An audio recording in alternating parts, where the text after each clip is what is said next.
YCP నేత అనంతబాబు చుట్టూ మళ్లీ ఉచ్చు బిగుస్తోంది. 2022లో పెద్ద దుమారం రేపిన డ్రైవర్ హత్య, dead body door delivery case మళ్లీ రీఓపెన్ అయింది. అసలు ఈ కేసు మళ్లీ రీఓపెన్ చేయడానికి కారణం ఏంటి? ఈ కేసులో అనంతబాబును మళ్లీ అరెస్ట్ చేస్తారా? అసలు ప్రభుత్వం అనుమానాలేంటి?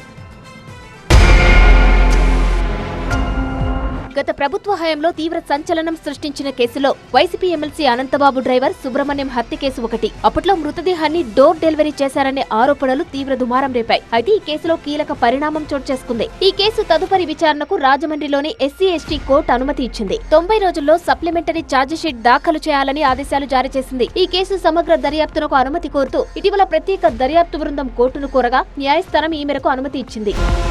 2022లో వైసీపీ ఎమ్మెల్సీ అనంతబాబు దగ్గర డ్రైవర్ గా పనిచేసిన సుబ్రహ్మణ్యాన్ని హత్య చేసి డెడ్ బాడీని డోర్ డెలివరీ చేసిన ఘటన అప్పుడు సంచలనం రేపింది. కానీ ఈ హత్య చేసినట్లు అనంతబాబు ఇప్పటికే పోలీసుల విచారణలో అంగీకరించారు. దీంతో అనంతబాబును రాజమహేంద్రవరం సెంట్రల్ జైలుకు రిమాండ్ కు పంపారు. తర్వాత మధ్యంతర బెయిల్ పై విడుదలయ్యారు. ఆ తర్వాత ఈ కేసును క్లోజ్ చేయడానికి పోలీసులు కూడా సిద్ధమయ్యారు. అయితే ఈ హత్య కేసుపై సీబీఐ విచారణ జరిపి అనంతబాబుపై చర్యలు తీసుకోవాలని బాధిత కుటుంబం కోరింది. దీంతో కూటమి ప్రభుత్వం అధికారంలోకి వచ్చాక ప్రత్యేక దర్యాప్తు బృందాన్ని నియమించి ఈ కేసులో సమగ్ర విచారణ జరపాలని నిర్ణయించింది. బాధిత కుటుంబానికి పరిహారం అందజేయడంతో పాటు న్యాయ సలహాలకు ప్రత్యేక న్యాయవాదిగా ముప్పాళ్ల సుబ్బారావును నియమించారు. ఇప్పుడు తదుపరి విచారణకు రాజమహేంద్రవరం ఎస్సీ/ఎస్టీ కోర్టు అనుమతిస్తూ ఆదేశాలు జారీ చేయడంతో మరింత లోతుగా కేసును దర్యాప్తు చేయనున్నారు.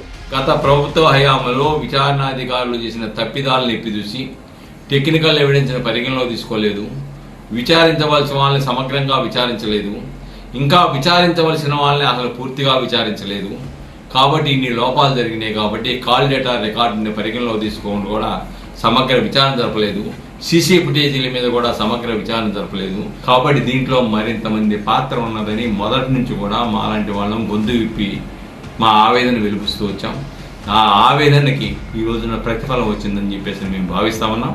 ఎన్నికల సమయంలోనూ రాజకీయాల్లో తీవ్ర దుమారం రేపిన సుబ్రహ్మణ్యం హత్య కేసును కూటమి సర్కార్ ఇప్పుడు ప్రతిష్టాత్మకంగా తీసుకుంది. ప్రస్తుతం అనంతబాబు బెయిల్ పై బయటే ఉన్నారు. కోర్టు తాజా ఆదేశాలతో ఆయన మరోసారి అరెస్టు చేసి విచారణ జరిపేందుకు పోలీసులు రంగం సిద్ధం చేస్తున్నారు. అనంతబాబుతో పాటు మిగతా పాత్రధారులు, సూత్రధారులు ఎవరైనా ఉన్నారా అన్నది తేల్చనున్నారు.